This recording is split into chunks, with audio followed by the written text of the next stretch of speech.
প্রায় ১.৫ বছর যাবত একটা ওয়াসওয়াসার মধ্যে আছি। সবসময় কল্পনার মধ্যে আসে ধর্মগ্রন্থ আমার পায়ের নিচে। এর জন্য আল্লাহর কাছে অনেক তওবা করেছি, দোয়া করেছি, কিন্তু এই সমস্যা থেকে বের হতে পারছি না। এর ফলে আমি অসুস্থতা অনুভব করছি। কোরআন হাতে নিলে শরীরে অস্বস্তি লাগে। আমার মনে হয় আমি দুনিয়ার সব থেকে বড় পাপী। আল্লাহ আমাকে মাফ করবেন কিনা, দয়া করে এর থেকে পরিত্রাণের উপায় কি বলবেন।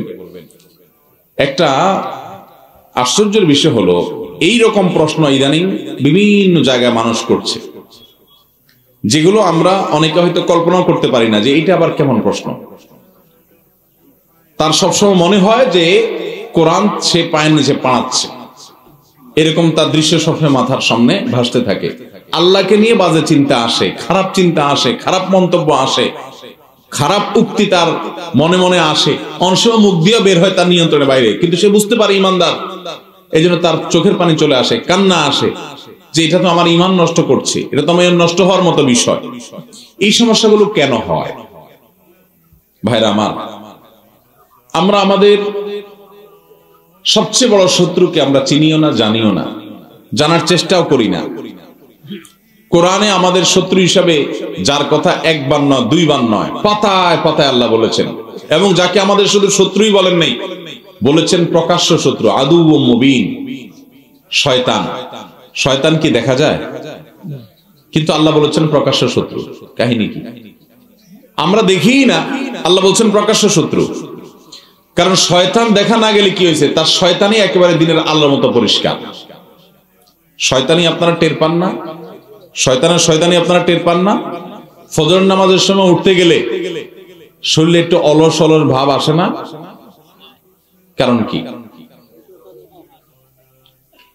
যে মানুষটা এশার পরে রাত ১২টা-১টা পর্যন্ত ঘুম আসে না, মোবাইল টিপে বসে বসে শুয়ে শুয়ে, ওই মানুষটারও ফজরের সময় আরামের ঘুম আসে। আসে কি আসে না? ভালো কাজ করতে কখনো মন চায় না, কিন্তু খারাপের দিকে মন টানে। এই কাজ কে করে? শয়তান করে। শয়তানিটা পরিষ্কার, আমরা শুধু একটু চোখটা মুললেই দেখতে পারি। এই যে ভাই যে সমস্যার কথা বলেছেন, এরকম আরো অনেক লোক একই সমস্যার কথা বলেন। এগুলো ইবলিস করাচ্ছে। অনেক সময় ব্ল্যাক ম্যাজিকের কারণে, কালো জাদুর কারণে মানুষের মধ্যে এগুলোর প্রভাব হয়। আমি প্রায় সময় বলার চেষ্টা করি, বাংলাদেশে এখন ঘরে ঘরে কালো জাদুর রোগী, ঘরে ঘরে দুষ্ট জিন অর্থাৎ শয়তানের আক্রমণের শিকার। ছোট বাচ্চা থেকে বড় নিষ্কৃতি নাই। বাচ্চাদের মধ্যে অস্বাভাবিক আচরণ, বড়দের মধ্যে অস্বাভাবিক আচরণ, এগুলো দুষ্ট জিনের প্রভাব, শয়তানের শয়তানি, ব্ল্যাক ম্যাজিক এবং কালো জাদুর কারণে। পানা চাওয়ার উপায় কি? পানা চাওয়ার উপায় হলো আল্লাহ রাব্বুল আলামিনের কাছে সবচেয়ে বেশি যেটি করতে হবে তা হলো শয়তানের মাদাখিল গুলোকে বন্ধ করতে হবে, শয়তান প্রবেশের পথগুলো বন্ধ করতে হবে। যেমন হারাম কিছু শোনা যাবে না, হারাম কিছু বাসায় রাখা যাবে না। আপনি ছবি ভাস্কর্য টাঙায় রাখবেন, রহমতের ফেরেশতা দাখিল হবে না, শয়তান ঢুকবে।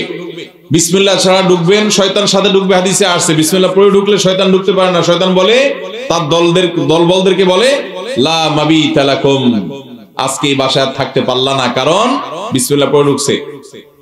তো এইভাবে নানান আমল আছে, শয়তান যাতে উপদ্রব করতে না পারে সে আমলগুলো করতে হবে। সকাল সন্ধ্যার দোয়াগুলো বিশেষ গুরুত্ব দিয়ে পড়তে হবে। কোরআন তেলাওয়াত মুসলমানদের বাসা থেকে এখন বিদায় হয়ে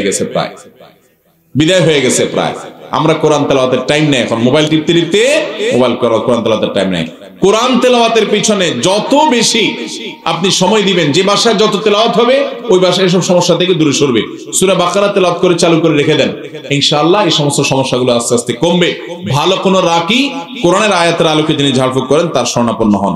আল্লাহ আমাদেরকে তৌফিক দান করুন।